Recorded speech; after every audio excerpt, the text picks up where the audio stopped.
Alright team, to start off on Thursday, we're going to do a little quality piece, some strength work, and some core accessory. It's going to be 3 rounds for quality, and you're going to do 8 per side rotational landmine twist and press. Okay, I'll show you guys how to do that in the video. It's a new movement we haven't done. 30-second plank one side, 30-second plank the other side, and then you'll finish it off with some more landmine work. We're going to do single arm, bent over rows, 8 one arm, 8 the other. No real rest periods or anything between, just moving through it nice and smooth. And then after we're done with that, we'll get into our workout. The piece can be 16-minute on the minute. You're gonna do 8 Renegade Row, so that's a push-up. Row each dumbbell 1 time. You can do that for 8 reps or cap yourself 45 seconds. After that, we're gonna go into kettlebell swing to goblet squat. So I'll show you guys some techniques on how to do that.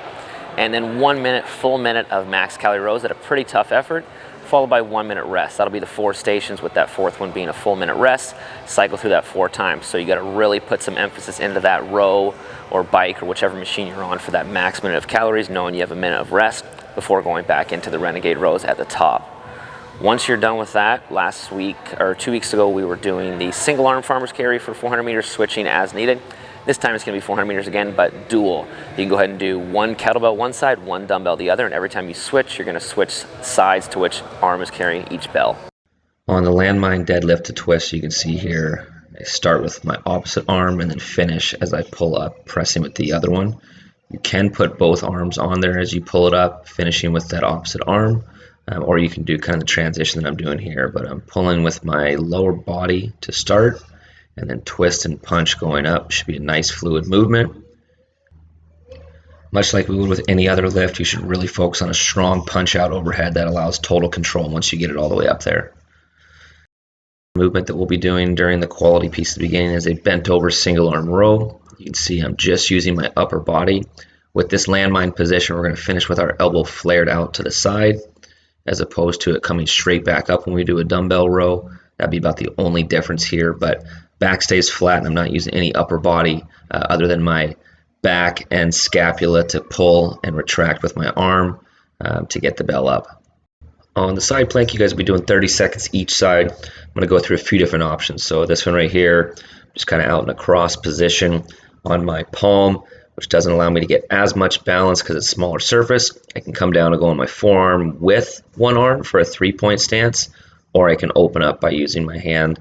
Another option is to go out again and then raising my leg all the way up into a star plank. That also challenges the core and the glutes a little bit more, so that's another option that you guys can do. On the Renegade Row, during the every minute on the minute, you're going to perform 1 push-up followed by a row of each dumbbell per side, so only that 1 push-up followed by 2 rows. Okay, my feet are at normal width right now, but if you're struggling with balance as you go up into that row position, you can see here, widen your base by spreading your feet out a little bit further, and then pull those dumbbells up from there, okay? Another scaled option is a lowered push-up and then push back up with my knees, and then I can do my rowing from my knees if I'm struggling with balance or core stability. But I do my negative push-up in a regular RX stance where I lower myself all the way down before pressing back up off of my knees. So this is something you guys can do as well if you're struggling.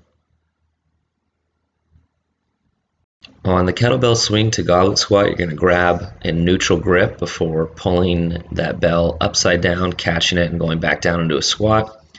I'm letting the bell completely go out of my hands here on this one.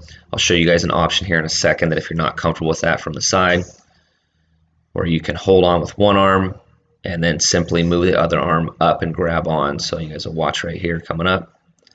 I keep that one hand kind of on the handle, transition by grabbing the bell before I throw it up and then lowering it back down. So I'm using just the one arm on the swing. If this is too easy, you guys can go to that little twirl here. If you guys want a little bit more degree of difficulty, it's just doing one full loop here as I swing it up, catch it, and go back down. Okay, so only doing this if the movement's too easy, otherwise heavy enough dumbbell should be fine for you guys.